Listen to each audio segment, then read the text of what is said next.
Section 1, Introduction. Hello, friends, and welcome to Juvan English Podcast. The podcast. Are you one of those people who gets nervous when it's time to speak English? Does everything seem fine in your head, but when it's your turn to talk, you freeze up and completely panic? This is a very common problem, and if you've been in this situation, you are not alone. Almost every person learning English faces this fear.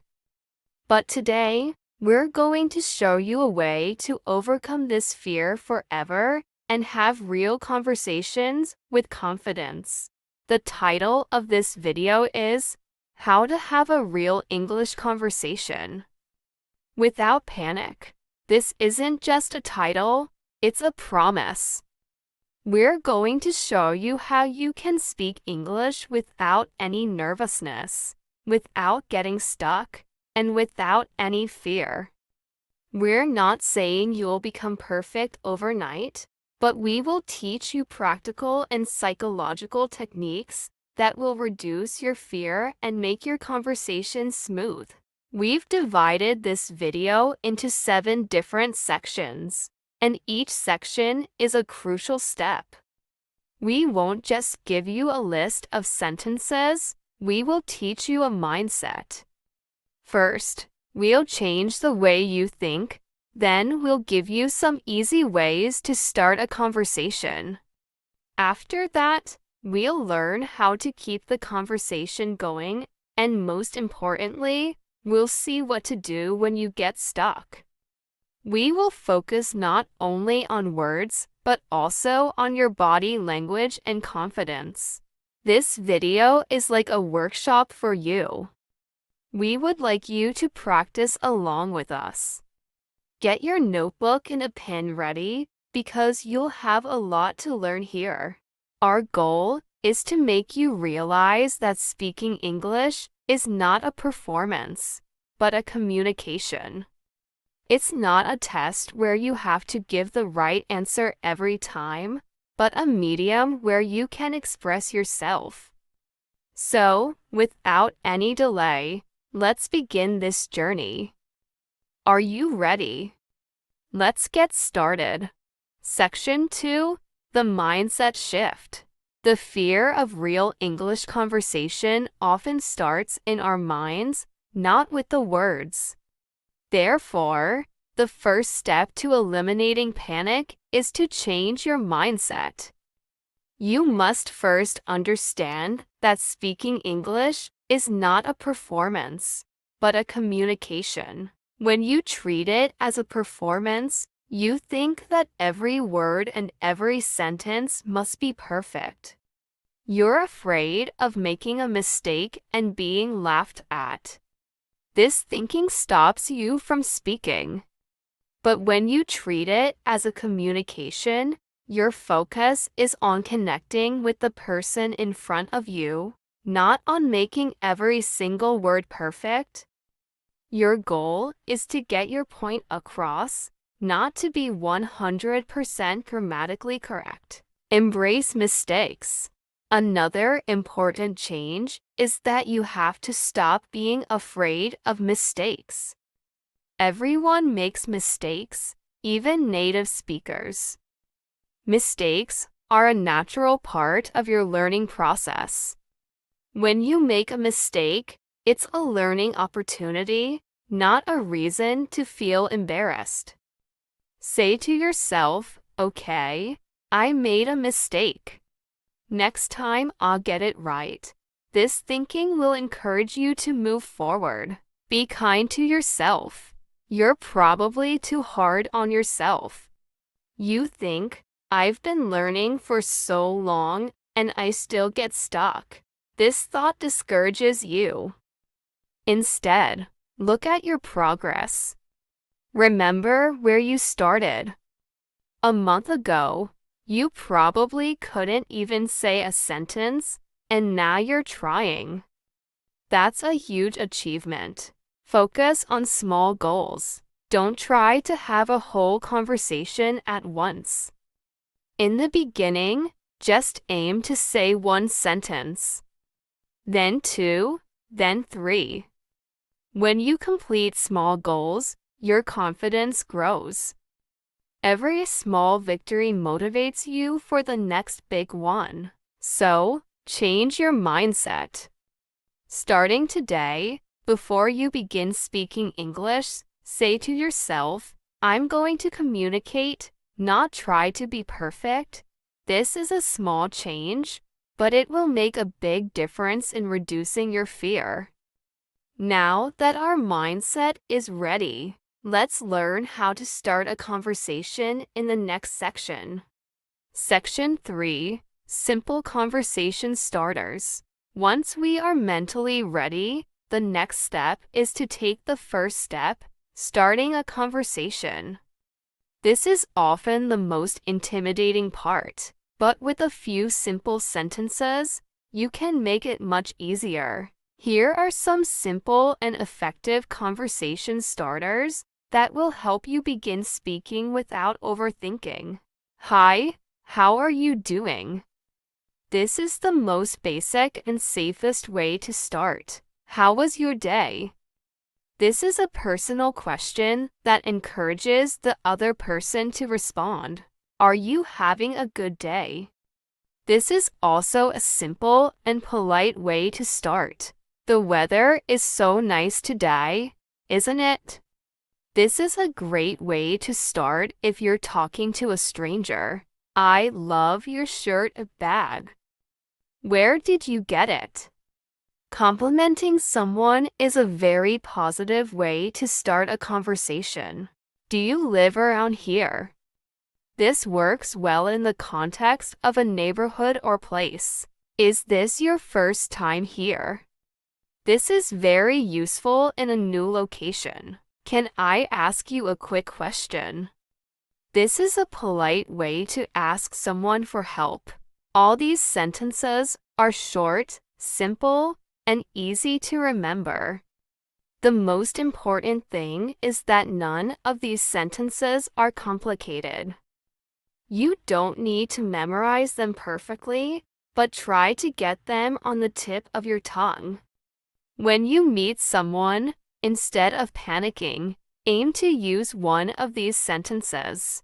One more important point, after getting a response, don't worry too much about what to say next. Just listen carefully to what the other person is saying. When you listen, you can automatically think of another question. For example, if someone says my day was a little busy, you can ask, oh, what were you busy with? In this way, the conversation will flow naturally. Practice these conversation starters and see how they reduce your fear. Section 4. Keeping the conversation going.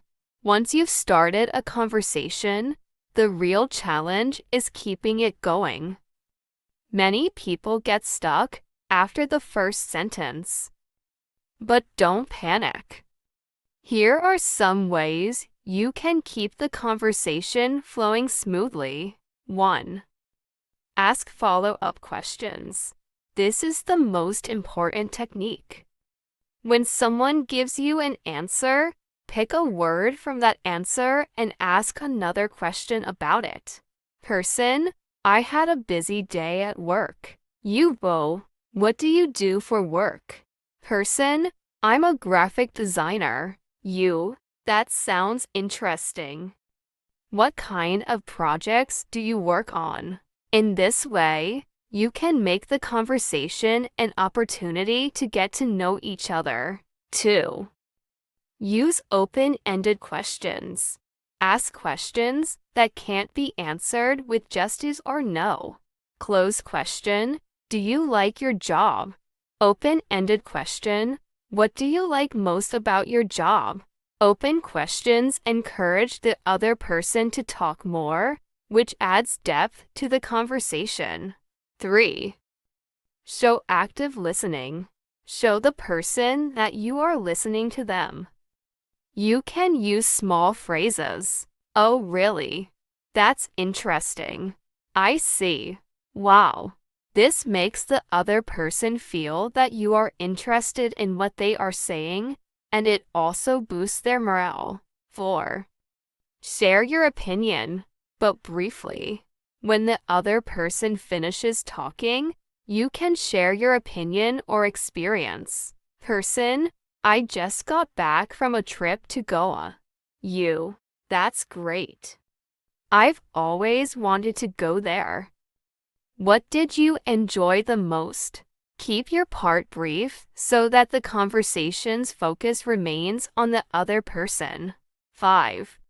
Change conversation topics. If a topic has run its course, don't be afraid, just smoothly transition to another topic. So, on a different note, that reminds me, speaking of, using these methods, you can keep the conversation going without any panic. Remember, your goal is to talk, not to be perfect. Practice these techniques, and you'll see how talking can become a fun experience. Section 5. Dealing with stuck moments. The biggest panic in English conversation happens when you forget a word or don't know what to say next. This is a natural situation, and there are some specific strategies for it that can save you from panicking. 1. Take a moment and give yourself a chance. If you get stuck, don't panic. Take a long, deep breath. It will calm you down. You can say this. Just a moment. Let me think. What's the word for? These sentences signal to the other person that you are thinking, and they will give you time. 2. Use simple words. If you forget a difficult word, use a simpler word in its place. For example, if you forgot the word exhausted, you can say very tired. Your goal is to get your point across, not to use fancy words. 3. Ask for help. There is no shame in this. You can directly ask the other person for help. I'm sorry, I don't know the word in English. What do you call the thing that? Could you please help me with the word for your native word? People are usually happy to help, and it can even strengthen your bond. 4. Paraphrase what you're trying to say. If you can't express a particular sentence or idea, try to say it in another way. I mean to say that. In other words, what I want to say is. This method gives you a chance to clarify your point. Remember these strategies and keep them in your mind. The next time you get stuck, don't panic. Just use one of these strategies. It will immediately pull you out of panic and help you continue your conversation. Remember, it's more important to keep the conversation going than to be perfectly correct. Section 6. The magic of body language and tone. Conversation isn't just about words, it's also about our body language and tone of voice. When you panic, your body tenses up, your voice gets quieter, and you look uncertain. But by improving these things, you can increase your confidence and make your conversation more effective. 1. Smile and make eye contact. A smile is the most universal language in the world. When you smile, you look approachable and confident. Also, making eye contact shows respect to the other person and demonstrates that you are interested in what they're saying. This is a very powerful way to reduce your panic without saying a single word. 2. Stand straight and roll your shoulders back. Good posture also sends a signal of confidence to your brain. When you stand up straight with your shoulders back, you feel powerful and confident. This calms your nervous system and reduces your panic. 3. Pay attention to your tone of voice. When we panic, our voice gets quieter and we might mumble some words. Try to speak clearly and at a slightly slower pace. Keep your voice steady. You don't need to speak very loudly, just loud enough for the other person to hear you easily. 4. Use your hands. Talking with your hands gestures makes your conversation more expressive. It helps you express your thoughts and gives your brain a chance to focus on ideas rather than just words. If you get stuck, a small hand gesture can help you remember the next word. Using these nonverbal cues can be more important than your words. When you look confident, people pay more attention to what you're saying. The next time you talk to someone, remember these things: smile, stand straight, and speak clearly. This will boost your confidence and make your conversation successful, even if your words aren't perfect. Section 7. Putting it all together and conclusion. Now that we've covered every aspect, let's bring all these things together to see how you can have a real English conversation without panic. 1. Change your mindset. Remember, it's communication, not a performance. Mistakes are okay. 2. Start with a simple sentence. Begin with simple sentences like "Hi, how are you?" 3. Keep the conversation going with questions. Listen to the other person and ask follow-up questions. 4. Don't panic when you get stuck. If you get stuck, take a moment, ask for help, or use simpler words. 5. Show confidence. Smile, make eye contact, and stand straight. By following all these steps, you can control your nervousness and make conversation a positive and fun experience. It's all about practice. The more you use these techniques, the more they will become a habit. What's the next step? Now that you have all these tools, it's time to use them. Start practicing today. Practice these techniques with a friend, a colleague, or a family member. Start small. Begin with a 1-minute conversation and gradually increase it. Celebrate mistakes. When you make a mistake, don't get disappointed. Instead, think that you've learned something new. Remember, the goal of learning English is not to be perfect, but to communicate effectively. The knowledge you have is enough. Now you just have to use it with confidence. Your journey begins here. We hope this video was very useful for you. If you liked this video and learned something new, please like it and share it with your friends who need help speaking English. Let us know in the comments section below which of these techniques you will try first. Don't forget to subscribe to our channel so you don't miss our upcoming videos. Until then, keep practicing and keep speaking with confidence.